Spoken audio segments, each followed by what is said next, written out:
Assalamualaikum warahmatullahi wabarakatuh, Sobat Magma.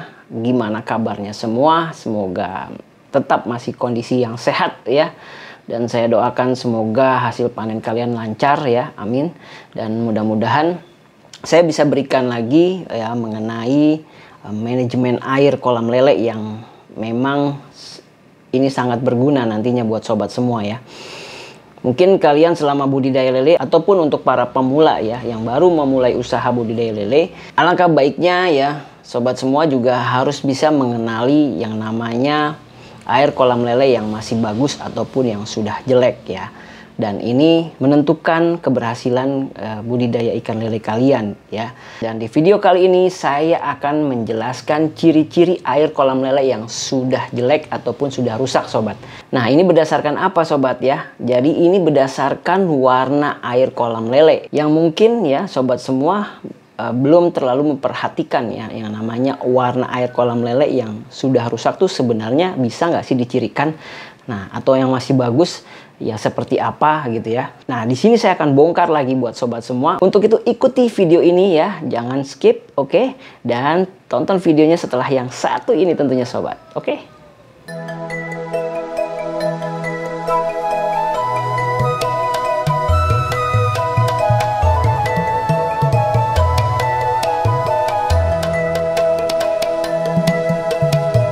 Oke Sobat Magma ya, mungkin selama budidaya lele ada di antara kalian yang kurang memperhatikan ya, dimana kualitas air kolam lele itu bisa dilihat dari warna juga loh ya. Jadi tidak kita lihat berdasarkan mungkin bau amonia ataupun dari respon ikan lele ya ketika di air kolam ya. Seperti saya katakan di video sebelumnya bahwa lele menggantung itu pasti salah satu penyebabnya adalah ya air kolam lele kalian yang harus diganti ya ataupun diencerkan ya ketika sudah pekat. Nah, kalau itu kan sudah saya jelaskan di video sebelumnya. Nah, cuma kali ini berdasarkan warna airnya sobat. Nah, buat kalian yang memang budidaya lele di kolam air yang berwarna hijau ya, mungkin ini juga akan saya jelaskan ya. Nah, seperti halnya kita kalau baru pertama kali membuat air yang warna hijau, itu pasti warnanya hijau bening sobat ya. Nah, hijau bening itu mencirikan bahwa adanya plankton berklorofil ya dengan tingkat kepadatan yang rendah. Ya, jadi artinya di sini ada yang namanya fitoplankton yang sudah berfotosintesis dengan matahari ya. Nah, itu cuman jumlahnya itu masih sedikit ya di dalam kolam sehingga warnanya tuh hijau bening sobat. Nah, di sini sangat bagus ya ketika kalian sudah mau mulai tebar benih ikan lele ya. Ini bisa digunakan sobat. Biasanya air hijau bening seperti itu ya, itu sudah diendapkan paling tidak 7 hari ya. Nah, itu merupakan ya hasil dari fotosintesis ya. Matahari kepada fitoplankton atau yang disebut tumbuhan air ya. Nah, biasa disebut alga hijau ya. Ataupun lumut ya yang biasa kalian kenal. Nah, cuman ini masih halus ya, masih tingkat kepadatannya rendah. Nah, makanya warnanya hijau bening sobat. Oke. Nah, kemudian yang kedua, dari hijau bening itu ya akan naik lagi ya warnanya ke fase hijau tua sobat. Nah, hijau tua ini tentu kebalikan dari hijau muda ya. Karena fitoplankton yang berwarna hijau ini atau yang berklorofil ini sudah mulai ya penuh ya dalam satu kolam dan warna airnya juga sudah pekat sobat. Nah, dengan warna air seperti ini ya, lele itu bisa dijamin sobat itu tingkat stresnya itu pasti sudah sangat minim atau bahkan hilang ya. Karena apa? Karena bayangan dari luar itu sudah tidak terlihat ya oleh ikan lele ini. Jadi makanya lele ini merasa nyaman banget sobat ketika sudah hijau tua. Nah, di sini juga harus kita perhatikan karena akan ada kepadatan polusi organik yang akan meningkat ya. Nah, itu dia yang biasa saya ceritakan ya, hijaunya sudah terlalu pekat ya kan. Nah, di sini yang kita harus waspadai ya. Kalau sudah terlalu pekat maka kita bisa mengencerkan ya dari warna air kolam hijau yang sudah pekat tadi ya. Itu adalah warna yang kedua. Kemudian yang ketiga, fase selanjutnya biasanya warna hijau itu akan lama-lama kecoklatan sobat. Jadi hijau mulai ke arah kecoklatan. Biasanya ya yang namanya warna coklat itu menunjukkan bahwa ada kandungan materi organik dan mineral yang cukup baik ya terjaga dalam satu ekosistem di air kolam lele kalian. Nah, kenapa warnanya itu bisa agak kecoklatan sobat? Itu biasanya kalian dalam pemberian pakan itu tidak berlebihan. Nah, itulah mengapa air hijau itu berubah menjadi hijau kecoklatan ya. Dan ini sudah sangat baik ya untuk para pembudidaya lele ya.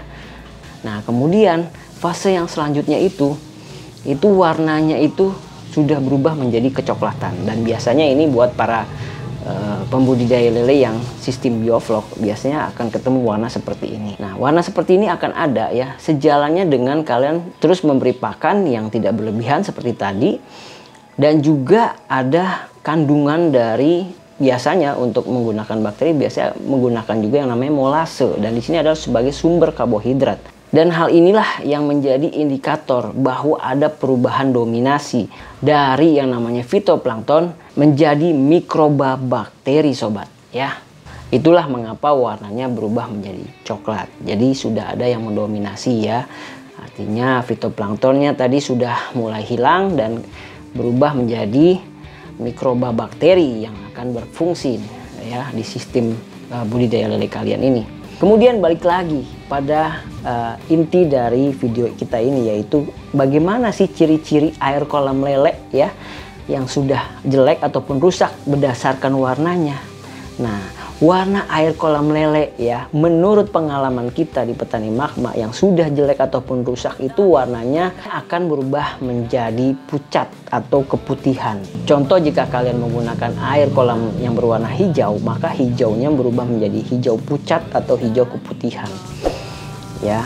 Dan biasanya ini sudah didominasi oleh yang namanya amoniak yang terlalu tinggi ya, ataupun zat asam yang terlalu tinggi di dalam kolam, sehingga akan mencirikan dengan yang namanya aroma ataupun bau yang tak sedap ya. Namanya amoniak itu pasti bau asam sobat, dan tidak sedap tentunya.